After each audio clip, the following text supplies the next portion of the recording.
जय श्री श्याम दोस्तों, हमारे चैनल में आपका स्वागत है। जो खाटू गांव आज पूरे भारत में प्रसिद्ध है, आज से लगभग 1000 साल पहले यह महज एक साधारण गांव था। यहाँ के लोग खेतीबाड़ी करते, अपने मवेशी चराते और जिंदगी की सामान्य दिनचर्या में व्यस्त रहते थे। किसी को पता नहीं था कि उनकी धरती के नीचे एक ऐसा रहस्य छिपा है जो पूरी दुनिया की आस्था को हिला देगा। गांव में रहने वाला एक सामान्य किसान किशनलाल था। उसके पास एक सफेद गाय थी जिसका नाम धोलरी था। धोलरी अच्छे दूध के लिए पूरे गांव में प्रसिद्ध थी। किशनलाल हर सुबह उसे चराने के लिए गांव के बाहरी हिस्से में ले जाता था। लेकिन कुछ दिनों से एक अजीब बात हो रही थी। जब भी धोलरी खेत के एक खास हिस्से में पहुंचती, वह अचानक रुक जाती और उसके थनों से अपने आप दूध बहने लगता। यह केवल उसी जगह होता था, एक छोटे से टीले के पास, जहां सफेद बालू पत्थर बिखरे पड़े थे। पहले तो किशनलाल ने सोचा कि शायद गाय बीमार है। उसने गांव के पशु चिकित्सक को दिखाया, लेकिन धोलरी बिल्कुल स्वस्थ थी। फिर भी वही घटना रोज होती रहती। जब यह बात गांव में फैली तो लोग तरह तरह की बातें करने लगे। कुछ कहते थे कि यह कोई अशुभ संकेत है, कुछ कहते थे कि जमीन के नीचे कोई खजाना दबा है। लेकिन गांव की सबसे बुजुर्ग महिला 85 साल की दादी मां सुमित्रा देवी ने कुछ और ही कहा। जहां गाय यूं अपने आप दूध देती है, उन्होंने अपनी कांपती आवाज में कहा, वहां भगवान का कोई संकेत होता है। हमारे पुरखों ने कहा है कि जब धरती मां कुछ बताना चाहती है तो वह अपने निर्दोष प्राणियों के माध्यम से संदेश भेजती है। गांव के मुखिया राम सिंह चौहान ने सभी ग्रामीणों की एक सभा बुलाई। लंबी चर्चा के बाद तय हुआ कि उस जगह की खुदाई की जाए। यह निर्णय आसान नहीं था, क्योंकि अगर कुछ गलत हुआ तो पूरे गांव की बदनामी होती। लेकिन दादी मां सुमित्रा देवी के आग्रह पर और धोलरी के लगातार चमत्कार को देखते हुए गांव के युवाओं ने खुदाई शुरू की। पहले दिन केवल मिट्टी और पत्थर निकले। दूसरे दिन भी कुछ खास नहीं मिला। कुछ लोग हतोत्साहित होने लगे और कहने लगे कि यह व्यर्थ का प्रयास है। तीसरे दिन जब सूरज आसमान के मध्य में था, अचानक किशनलाल की कुदाली कुछ कठोर चीज से टकराई। जैसे ही उन्होंने मिट्टी साफ की, वहां काले पत्थर की एक आकृति दिखाई दी। जब पूरी तरह साफ किया गया तो सबके सामने एक अद्भुत दृश्य था।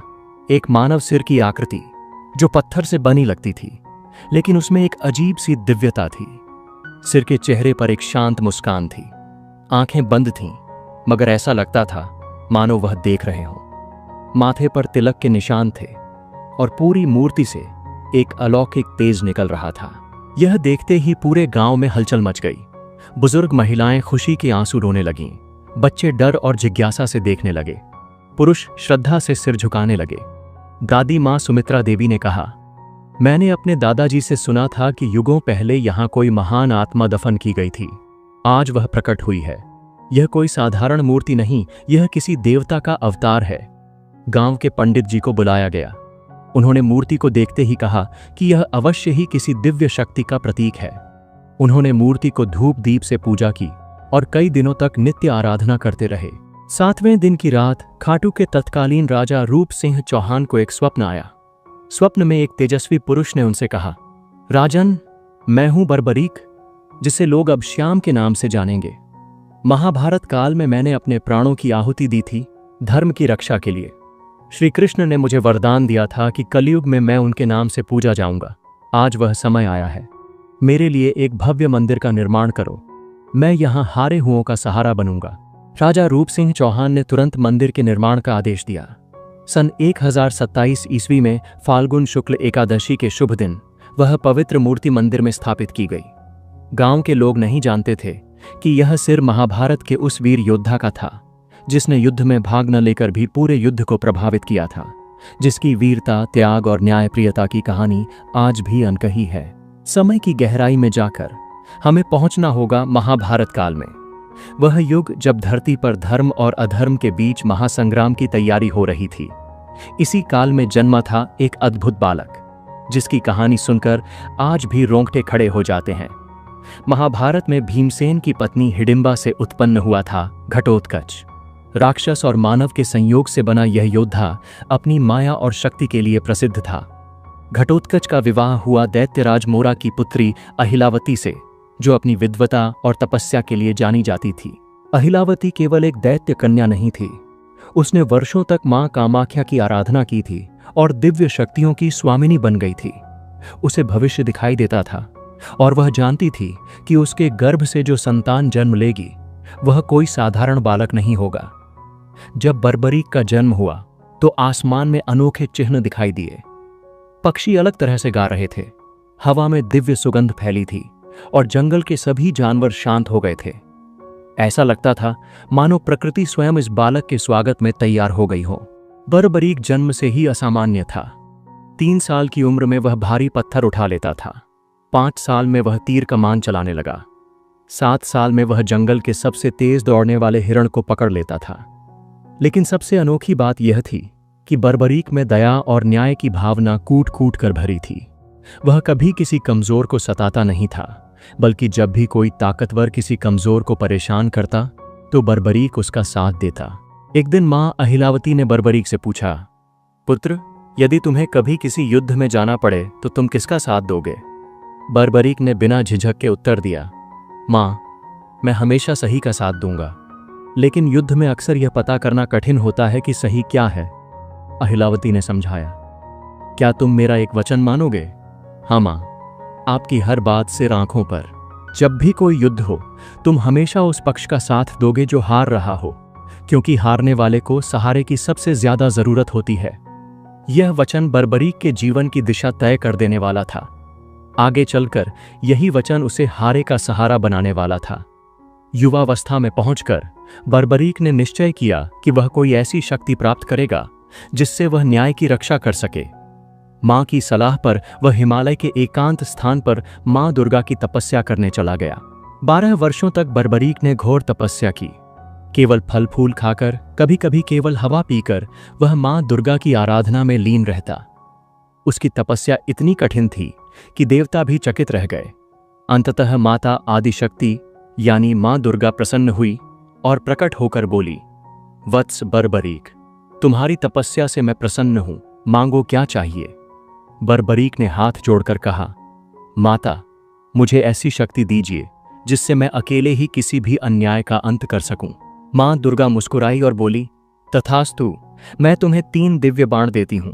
पहला बाण उन सभी को चिह्नित करेगा जिन्हें तुम मारना चाहते हो। दूसरा बाण उन सभी को चिह्नित करेगा जिनकी तुम रक्षा करना चाहते हो। और तीसरा बाण उन सभी को नष्ट कर देगा जो पहले बाण द्वारा चिह्नित हैं। यह बाण कोई साधारण अस्त्र नहीं थे, इनमें दिव्य शक्ति थी। जब महाभारत युद्ध की तैयारी हुई तो बर्बरीक ने भी युद्ध में जाने का निर्णय लिया। उसके पास 3 दिव्य बाण थे, एक दिव्य धनुष था और सबसे बढ़कर मां का वचन था कि वह हारने वाले का साथ देगा। बर्बरीक जानता था कि इस युद्ध में उसके ही परिवार के लोग आमने सामने हैं। एक तरफ उसके पितामह भीम और पांडव, दूसरी तरफ कौरव। लेकिन उसके लिए यह पारिवारिक युद्ध नहीं था, यह धर्म और अधर्म के बीच का संघर्ष था। भगवान श्री कृष्ण सर्वज्ञ थे। वे जानते थे कि यदि बर्बरीक युद्ध में भाग लेगा तो क्या होगा। बर्बरीक पहले हारने वाले पक्ष का साथ देगा, उसके साथ आने से वह पक्ष जीतने लगेगा। फिर वह दूसरे, जो अब हार रहा है, उस पक्ष का साथ देगा। यह प्रक्रिया तब तक चलेगी जब तक सिर्फ बर्बरीक न बचे। इसका परिणाम होगा सभी योद्धा मर जाएंगे, केवल बर्बरीक जीवित रहेगा। यह धर्म स्थापना का उद्देश्य नहीं था। श्री कृष्ण ने एक वृद्ध ब्राह्मण का रूप धारण किया और बर्बरीक के मार्ग में प्रकट हुए। वत्स, कहां जा रहे हो? उन्होंने पूछा। आदरणीय ब्राह्मण जी, बर्बरीक ने सम्मान से उत्तर दिया, मैं कुरुक्षेत्र जा रहा हूं। वहां महान युद्ध हो रहा है, किंतु तुम्हारे पास तो केवल 3 बाण हैं। कृष्ण ने आश्चर्य से कहा, इतने बड़े युद्ध के लिए यह कैसे पर्याप्त हैं? बर्बरीक मुस्कुराया, आदरणीय, यदि 1 बाण से काम हो जाए तो बाकी 2 व्यर्थ हैं। यदि 2 से काम हो जाए तो तीसरा व्यर्थ है, और यदि तीनों का प्रयोग करना पड़े तो समझिए कि सारा संसार ही समाप्त हो जाएगा। श्री कृष्ण ने बर्बरीक की शक्ति की परीक्षा लेने के लिए कहा, यदि तुम इतने महान धनुर्धर हो तो इस पीपल के वृक्ष के सभी पत्तों को एक साथ भेद कर दिखाओ। बर्बरीक ने आंखें बंद करके ध्यान लगाया। उसने पहला बाण छोड़ा। बाण ने तुरंत पेड़ के हर पत्ते को चिह्नित कर दिया और फिर श्री कृष्ण के पैर के चारों ओर मंडराने लगा। यह बाण मेरे पैर के चारों ओर क्यों घूम रहा है? श्री कृष्ण ने पूछा। क्योंकि आपके पैर के नीचे एक पत्ता है जिसे मैंने देखा नहीं था, बर्बरीक ने कहा। कृपया पैर हटाइए, नहीं तो बाण आपके पैर को भी भेद देगा। श्री कृष्ण चकित रह गए। उन्होंने वास्तव में एक पत्ता पैर के नीचे दबा रखा था। जैसे ही उन्होंने पैर हटाया, बाण ने उस पत्ते को भी बेध दिया। अब श्री कृष्ण समझ गए कि बर्बरीक की शक्ति वास्तव में असीमित है। उन्होंने कहा, वीर बर्बरीक, युद्ध से पहले महान योद्धा को दान करना आवश्यक है। क्या तुम अपना शीश दान करोगे? बर्बरीक ने संदेह से पूछा। कोई साधारण ब्राह्मण इतना बड़ा दान नहीं मांग सकता। आप कौन हैं? तब श्री कृष्ण ने अपना दिव्य रूप प्रकट किया। चारों ओर तेज फैल गया। आकाश में शंख की ध्वनि गूंजी और देवता पुष्प बरसाने लगे। प्रभु, बर्बरीक ने भक्ति से सिर झुकाया। आपकी आज्ञा शिरोधार्य है, लेकिन एक अंतिम इच्छा है। कहो वत्स। मैं यह महान युद्ध देखना चाहता हूं।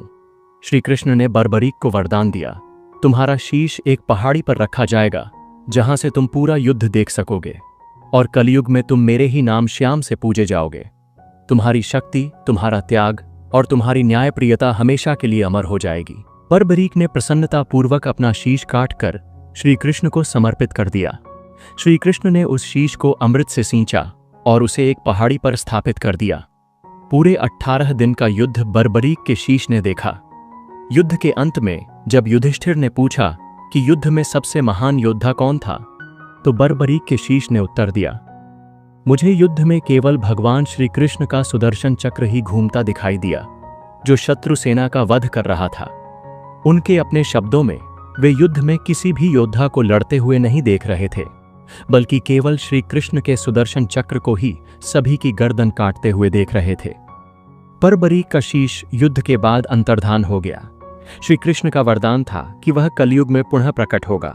सदियां बीती, युग बदले, लेकिन वह महान आत्मा धरती के गर्भ में छुपी रही, जब तक कि खाटू गांव में एक गाय के चमत्कार ने उसे पुनः प्रकाश में नहीं लाया।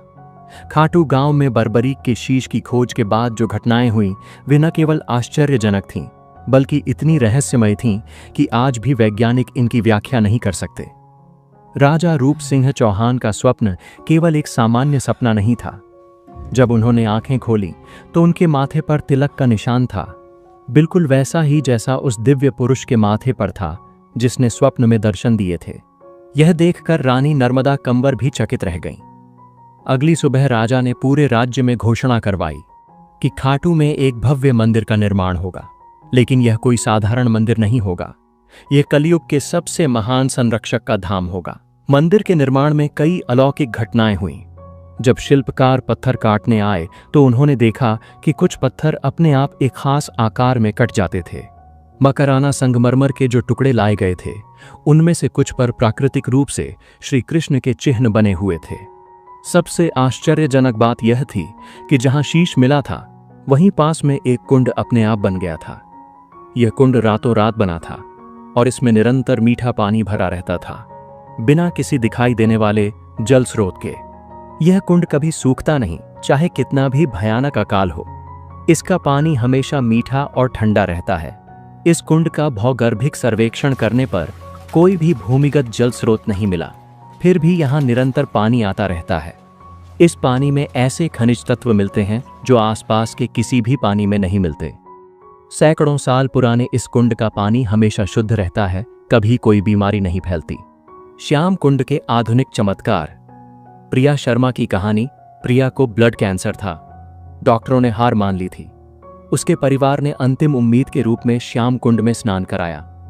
3 महीने बाद जांच में पाया गया कि कैंसर के सारे सेल्स गायब हो गए हैं। डॉक्टर इसे मेडिकल मिरेकल कहते हैं। बीकानेर के एक व्यापारी रामदेव जी को कोढ़ की बीमारी थी। जब उन्होंने श्याम कुंड में स्नान किया तो 3 दिन में उनकी बीमारी पूरी तरह ठीक हो गई। यह घटना इतनी प्रसिद्ध हुई कि दूर दूर से लोग यहां आने लगे। अजमेर की गंगा देवी के पैर में लकवा था। 15 साल से वह नहीं चल सकती थी। श्याम कुंड में स्नान के बाद वह न केवल चल सकीं, बल्कि दौड़ भी सकीं। 1679 ईस्वी में मुगल सम्राट औरंगजेब ने राजस्थान के मंदिरों को नष्ट करने का अभियान चलाया। उसकी सेना खाटू भी पहुंची। मुख्य मंदिर पर हमला करने से पहले सैनिकों ने पास के गौरी शंकर मंदिर पर आक्रमण किया। यहां एक प्राचीन शिवलिंग स्थापित था। जब सैनिकों ने भालों से शिवलिंग पर प्रहार किया तो अचानक शिवलिंग से रक्त की धारा बहने लगी। ये देखकर सैनिक भयभीत हो गए। कुछ सैनिकों के हाथ अचानक सुन्न हो गए, कुछ की आवाज चली गई। डरे हुए सैनिक वहां से भाग खड़े हुए और फिर कभी वापस नहीं आए।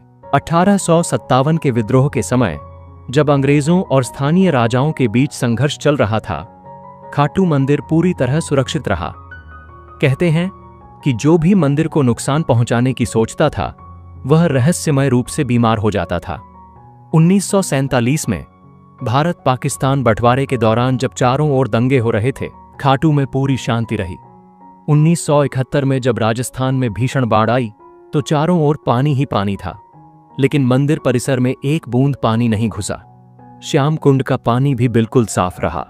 खाटू श्याम मंदिर की सबसे बड़ी विशेषता यह नहीं है कि यह कितना सुंदर है या कितना पुराना है। इसकी सबसे बड़ी विशेषता है यहां आने वाले भक्तों के जीवन में होने वाले चमत्कार। दिल्ली की सुनीता देवी को डॉक्टरों ने कहा था कि वह कभी मां नहीं बन सकती। 15 साल की शादी के बाद भी कोई संतान नहीं हुई थी। सास ससुर का ताना, पति का गुस्सा और समाज का तिरस्कार, सब कुछ झेलते झेलते वह टूट गई थी। एक बार उसकी सहेली ने उसे श्याम बाबा के बारे में बताया।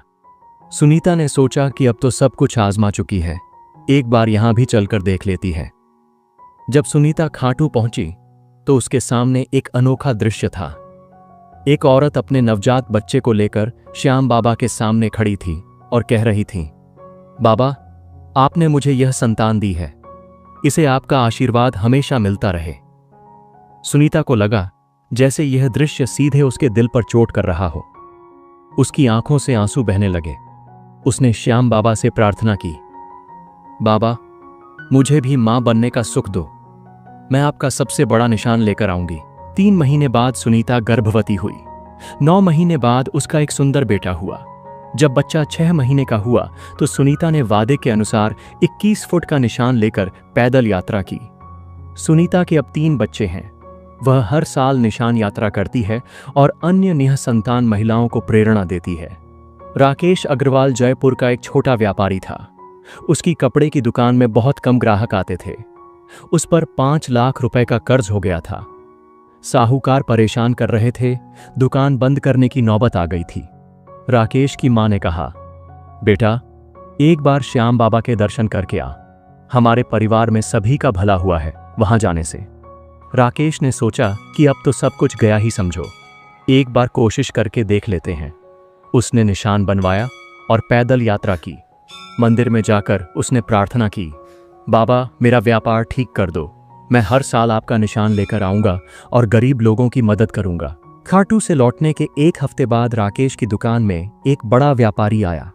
उसने कहा कि उसे राकेश की दुकान के कपड़े पसंद आए हैं और वह 50,000 रुपए का ऑर्डर देना चाहता है। धीरे धीरे राकेश का व्यापार बढ़ता गया। आज उसके जयपुर में 12 शोरूम हैं और वह करोड़पति है। लेकिन वह अपना वादा नहीं भूला। हर साल निशान यात्रा करता है और गरीब बच्चों की शिक्षा के लिए पैसा देता है। 21वीं सदी में जब दुनिया तकनीक की गुलाम हो गई है, जब इंसान अपनी जड़ों से कट रहा है, जब रिश्ते टूट रहे हैं और समाज बिखर रहा है, उस वक्त खाटू श्याम का संदेश पहले से कहीं ज्यादा प्रासंगिक हो गया है। आश्चर्यजनक बात यह है कि जैसे जैसे दुनिया डिजिटल होती जा रही है, खाटू श्याम में लोगों की आस्था बढ़ती जा रही है। इसके पीछे कई कारण हैं। ऑस्ट्रेलिया की प्रीति पटेल बताती हैं, मैं 15 साल से ऑस्ट्रेलिया में हूं। यहां भी हमारा एक छोटा सा श्याम मंदिर है। हर साल फाल्गुन में हम यहां मेला करते हैं। विदेश में रहकर भी श्याम बाबा का साथ महसूस करते हैं। युवाओं में बढ़ती आस्था। आश्चर्यजनक बात यह है कि आज के युवा जो अक्सर धर्म से दूर रहते हैं, वे श्याम बाबा की तरफ आकर्षित हो रहे हैं। आर्यन गुप्ता का कहना है, मैं एक साइंस स्टूडेंट हूं, धर्म में ज्यादा बिलीव नहीं करता था, लेकिन जब एग्जाम के दौरान बहुत प्रेशर था तो दोस्तों के साथ खाटू गया। वहां कुछ ऐसा अनुभव हुआ जिसे साइंस से एक्सप्लेन नहीं कर सकता। एक इनर पीस मिली। अब हमेशा जाता हूं। निशान यात्रा केवल एक परंपरा नहीं, यह श्रद्धा की जीवंत अभिव्यक्ति है। यह यात्रा रीनगस से शुरू होकर खाटू तक 18 किलोमीटर की है, लेकिन इसमें छुपी है हजारों किलोमीटर की आंतरिक यात्रा। निशान यानी ध्वज की शुरुआत 12वीं सदी में हुई, जब एक गरीब किसान मुरली ने अपनी बीमार बेटी के लिए मन्नत मांगी। उसके पास चढ़ावे के लिए कुछ नहीं था सिवाय अपनी पगड़ी के कपड़े के। उसने उसी कपड़े से एक छोटा झंडा बनाया और श्याम बाबा को चढ़ाया। उसकी बेटी ठीक हो गई। तब से निशान चढ़ाने की परंपरा शुरू हुई। श्याम बाबा का मुख्य संदेश, हारे हुए को कभी हारा न समझें, सेवा ही सबसे बड़ा धर्म है, विश्वास पहाड़ हिला सकता है, सच्चा त्याग कभी व्यर्थ नहीं जाता। यही है श्याम बाबा की असली शक्ति। वे हर युग में, हर काल में, हर परिस्थिति में हारे का सहारा बनते हैं।